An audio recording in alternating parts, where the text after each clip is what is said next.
अस्सलामुअलैकुम नाजरीन, आदाब, इस्तकबाल है आपका, स्वागत है आपका Parbhani update news Parbhani Maharashtra India से। मैं आपका मेज़बान कलीम कुरैशी।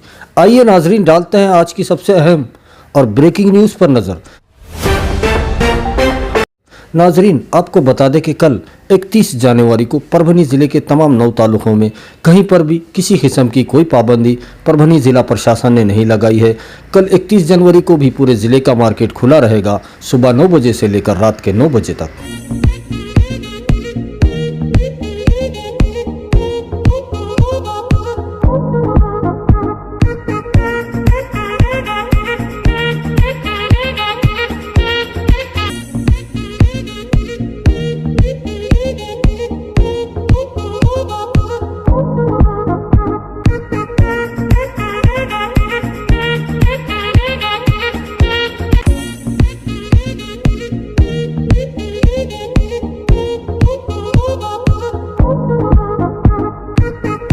आइए नाजरीन, डालते हैं आज की दूसरी सबसे अहम खबर पर नज़र। दूसरी अहम खबर गुज़िश्ता कल 29 जनवरी को परभनी के ज़िलाधिकारी दीपक मुंगड़ीकर साहब ने परभनी के तालुका पाथरी में स्थित श्री साई जन्म स्थान का दौरा किया है। वहीं हम अपने दर्शकों को बता दें कि गुज़िश्ता कल 29 जनवरी को पाथरी दौरे में परभनी के ज़िलाधिकारी दीपक मुंगड़ीकर साहब ने जो गुज़िश्ता साल 2020 में श्री साई जन्म स्थान के लिए 190 करोड़ का निधि दिया गया था, 190 करोड़ रुपए का जो साई संस्थान जन्मभूमि के लिए विकास आराखड़ा बनाया गया था और उसमें कुछ तरतूदें रखी गई थी और उसके लिए एक मीटिंग का आयोजन गुज़िश्ता कल 29 जनवरी को रखा गया था। गुज़िश्ता कल की मीटिंग में विधान परिषद के आमदार बाबा जानी दुरानी साहब मौजूद थे, तो उन्हीं के साथ में साई जन्मभूमि ट्रस्ट के तमाम ही मेंबर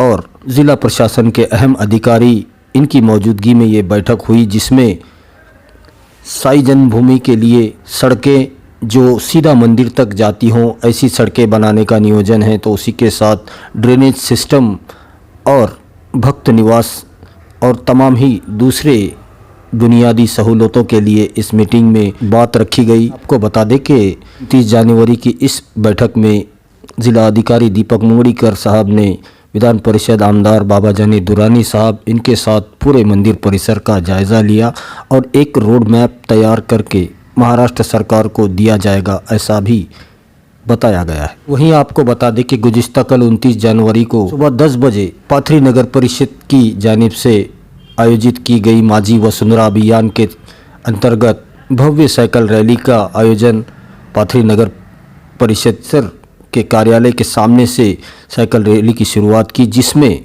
खुद परभनी के ज़िला अधिकारी दीपक मुंगड़ीकर साहब ने भी इस साइकिल रैली में हिस्सा लिया। उनके साथ विधान परिषद के आमदार बाबा जानी दुरानी साहब ने भी साइकिल रैली में हिस्सा लिया। इन्हीं के साथ में पाथरी नगर परिषद के अध्यक्ष, सीओ, कर्मचारी, नगर सेवक और शहर की जनता ने सैकड़ों की तादाद में हिस्सा इस साइकिल रैली में लिया। तो वहीं आपको बता दें कि सब ने कोविड-19 कोरोना महामारी की गाइडलाइन का पालन करते हुए मास्क, सैनिटाइज़र और सोशल डिस्टेंस का पालन करते हुए इस साइकिल रैली में हिस्सा लिया। तो वहीं आपको बता दें कि दिन भर के इस दौरे में परभनी के ज़िला अधिकारी दीपक मुंगड़ीकर साहब ने पाथरी कृषि उत्पन्न बाजार समिति का भी दौरा किया और वहां के कामकाज का जायज़ा लिया, जिसमें कंप्यूटराइज कृषि उत्पन्न बाजार समिति के कामकाज को देखा और ऑनलाइन किए गए 8,605 किसानों की कपास खरीदी का भी उन्होंने जायज़ा लिया और बखिया जो किसान बचे हुए हैं जिनका रजिस्ट्रेशन हो चुका है लेकिन उन्होंने अभी तक कपास नहीं बेची है, ऐसे भी तमाम किसानों को 5 फरवरी तक उनकी कपास खरीदी करने की व्यवस्था की गई, जिसकी तारीफ भी जिलाधिकारी साहब ने की है।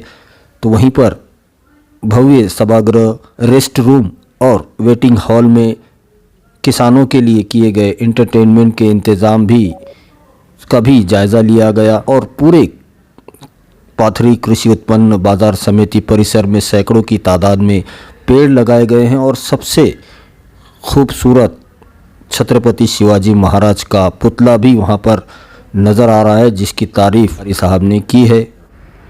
परभनी के ज़िला अधिकारी दीपक मुंगड़ीकर साहब ने पाथरी कृषि उत्पन्न बाजार समिति का इस पैटर्न को पूरे ज़िले के कृषि उत्पन्न बाजार समितियों में अपनाया जाए, ऐसा भी उन्होंने कहा है। इस वक्त पाथरी कृषि उत्पन्न बाजार समिति के सभापति अनिल नखाते साहब और विधान परिषद आमदार बाबाजानी दुर्रानी साहब और पाथरी शहर की सैकड़ों की तादाद में जनता कल के इस कार्यक्रम में मौजूद थी।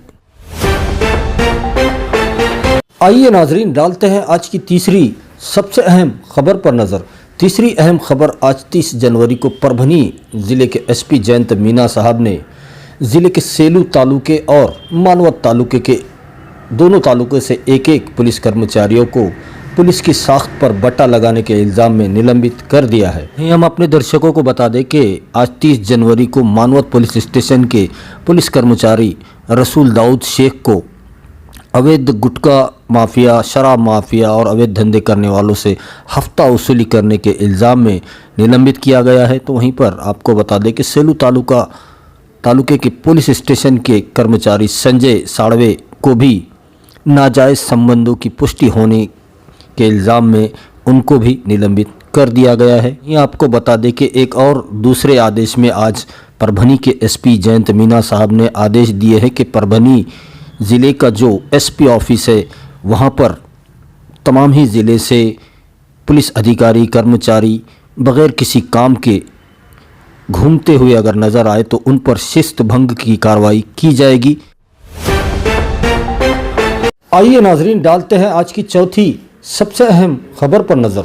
चौथी अहम खबर दिल दहला देने वाली ये एक हादसे की खबर है जिसमें एक कार जो तेज़ रफ्तार से परभनी से बसमत की तरफ जा रही थी, उसका टायर फटने से वो सीधा राठी नदी में जाकर गिरी। वहीं हम अपने दर्शकों को बता दें कि घटना 30 जनवरी की रात 1:30 बजे की बताई जा रही है, जिसमें परभनी से बसमत जा रही कार नंबर MH49B8846 तेज़ रफ्तार की वजह से टायर फट गया और नदी के जो पुल का काम चालू है जिसके लिए कच्चा रास्ता बनाया गया है, उस रास्ते से होती हुई कार सीधा राठी नदी में जाकर गिरी। परिसर के लोगों ने और पुल का काम करने वाले मजदूरों ने फौरन कार में बैठे हुए लोगों को बचाने की कोशिशें की और उनको बचा लिया गया। इस हादसे में कार में सवार एक शख्स और ड्राइवर, इन दोनों को ही इन लोगों ने बचा लिया।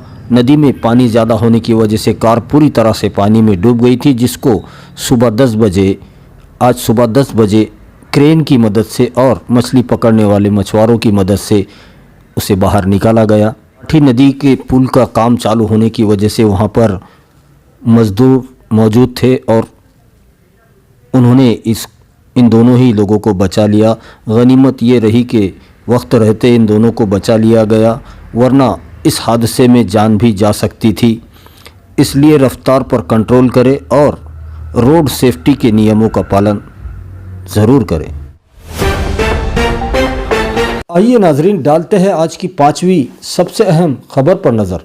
पांचवी अहम खबर मकर संक्रांति के मौके पर शेख हैंड फाउंडेशन की खुदकुशी किए हुए किसान के परिवार को बड़ी मदद की बात सामने आई है। हम अपने दर्शकों को बता दें कि 30 जनवरी परभनी तालुके के पिंपड़गांव के खुदकुशी किए हुए किसान की विधवा पत्नी और उनकी 3 बेटियां, इनको शेख हैंड फाउंडेशन ने मकर संक्रांति के मौके पर प्रभारी शिक्षण अधिकारी विठल भुसारे इनकी मौजूदगी में एक बकरी और बच्चे देकर संक्रांति का तोहफा दिया है। तो वहीं आपको बता दें कि डॉक्टर भागाचंद मालानी इनकी तरफ से साड़ी, चोली और लड़कियों को कपड़े दिए गए।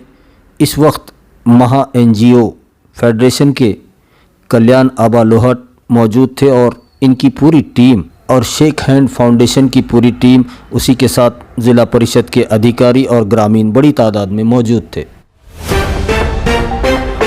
आइए नाजरीन, डालते हैं आज की छठी सबसे अहम खबर पर नज़र। छठी अहम खबर मेडिकल बुलेटिन है जो रोज़ाना हम आपको सुनाते हैं। तो आज 20 जनवरी का मेडिकल बुलेटिन कुछ इस तरह से है कि अब तक पूरे परभनी ज़िले में 1,10,937 लोगों के स्वैब के नमूने लिए गए थे और इनमें से जिनकी रिपोर्ट निगेटिव आई है, ऐसे पेशेंट की, ऐसे लोगों की तादाद 1,02,543 बताई जा रही है। तो वहीं पर पूरे परभनी ज़िले में अब तक कोरोना की चपेट में आने वाले पेशेंट की तादाद 7,946 बताई जा रही है। वहीं पर इनमें से जो डिस्चार्ज हुए हैं, ऐसे पेशेंट की तादाद 7,588 बताई जा रही है। तो वहीं पर मरने वाले पेशेंट की तादाद 313 हो चुकी है। 313 पेशेंट की मौत अब तक पूरे परभनी ज़िले में हो चुकी है।